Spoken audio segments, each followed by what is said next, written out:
11 by Sandra Cisneros.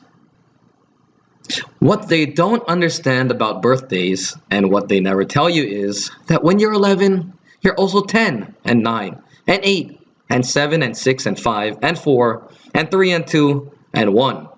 And when you wake up on your 11th birthday, you expect to feel 11, but you don't. You open your eyes and everything's just like yesterday, only it's today. And you don't feel 11 at all. You feel like you're still 10. And you are, underneath the year that makes you 11. Like some days you might say something stupid and that's the part of you that's still 10. Or maybe some days you might need to sit on your mama's lap because you're scared. And that's the part of you that's 5. And maybe one day when you're all grown up, maybe you will need to cry like you're 3. And that's okay. That's what I tell mama when she's sad and needs to cry. Maybe she's feeling 3. Because the way you grow old is kind of like an onion, or like the rings inside a tree trunk, or like my little wooden dolls that fit one inside the other, each year inside the next one. That's how being 11 years old is. You don't feel 11, not right away. It takes a few days, weeks, sometimes even months before you say 11 when they ask you. And you don't feel smart 11 until you're almost 12. That's the way it is. Only today, I wish I didn't have only 11 years rattling inside me like pennies in a tin Band-Aid box. Today, I wish I was 102 instead of 11, because if I was 102, I'd have known what to say when Mrs. Price put the red sweater on my desk. I would have known how to tell her it wasn't mine, instead of just sitting there with that look on my face and nothing coming out of my mouth. "Whose is this?" Mrs. Price says, and she holds the red sweater up in the air for all the class to see. "Whose? It's been sitting in the coat room for a month." "Not mine," says everybody. "Not me." "It has to belong to someone," Mrs. Price keeps saying, but nobody can remember. It's an ugly sweater with red plastic buttons and a collar and sleeves all stretched out like you can use it for a jump rope. It's maybe 1,000 years old, and even if it belonged to me, I wouldn't say so. Maybe because I'm skinny. Maybe because she doesn't like me. That stupid Sylvia Saldivar says, "I think it belongs to Rachel." An ugly sweater like that, all raggedy and old, but Mrs. Price believes her. Mrs. Price takes the sweater and puts it right on my desk.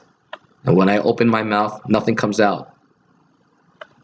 "It's not, you're not mine." I finally say in a little voice that was maybe me when I was 4.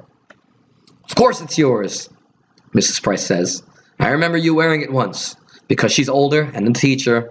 She's right, and I'm not." "Not mine, not mine, not mine." But Mrs. Price is already turning to page 32 and math problem number 4. I don't know why, but all of a sudden I'm feeling sick inside, like the part of me that's 3 wants to come out of my eyes. Only I squeeze them shut tight and bite down on my teeth real hard and try to remember today, I'm 11. 11. Mama's making cake for me tonight. And when Papa comes home, everybody will sing happy birthday to you. But when the sick feeling goes away and I open my eyes, the red sweater is still sitting there like a big red mountain. I move the red sweater to the corner of my desk with my ruler. I move my pencil and books and eraser as far from it as possible. I even move my chair and a little to the right. Not mine, not mine, not mine. In my head, I'm thinking how long till lunchtime, how long till I can take the red sweater and throw it over the schoolyard fence, or leave it hanging on a parking meter, or bunch it up in a little ball and toss it in the alley. Except when math period ends, Mrs. Price says loud in front of everybody, "Now Rachel, that's enough," because she sees I've shoved the red sweater to the tippy corner of my desk and it's hanging all over the edge like a waterfall. But I don't care. "Rachel," Mrs. Price says. She says it like she's getting mad. "You put that sweater on right now and no more nonsense." "But it's not." "Now," Mrs. Price says. This is when I wish I wasn't 11, because all the years inside of me, 10, 9, 8, 7, 6, 5, 4, 3, 2, and 1, are pushing at the back of my eyes. when I put one arm through one sleeve of the sweater that smells like cottage cheese, and then the other arm through the other, and stand there with my arms apart, like if the sweater hurts me, and it does, all itchy and full of germs that aren't even mine. That's when everything I've been holding in since this morning, since when Mrs. Price put the sweater on my desk, finally lets go. And all of a sudden, I'm crying in front of everybody. I wish I was invisible, but I'm not.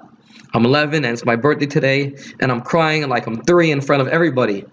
I put my head down on the desk and bury my face in my stupid clown sweater arms, my face all hot and spit coming out of my mouth because I can't stop the little animal noises from coming out of me until there aren't any more tears left in my eyes, and it's just my body shaking, like when you have hiccups, and my whole head hurts like when you drink milk too fast.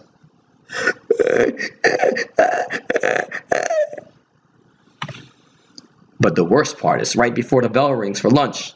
That stupid Phyllis Lopez, who's even dumber than Sylvia Saldivar, says she remembered the red sweater is hers. I take it off right away and give it to her. Only Mrs. Price pretends like everything's okay. Today I'm 11. There's a cake Mama's making for tonight, and when Papa comes home from work, we'll eat it. There will be candles and presents, and everybody will sing happy birthday to you, Rachel. It's only too late. I'm 11 today. I'm 11, 10, 9, 8, 7, 6, 5, 4, 3, 2, and 1. But I wish I was 102. I wish I was anything but 11. Because I want today to be far away already. Far away like a runaway balloon. Like a tiny O in the sky. So tiny. Tiny. You have to close your eyes to see it.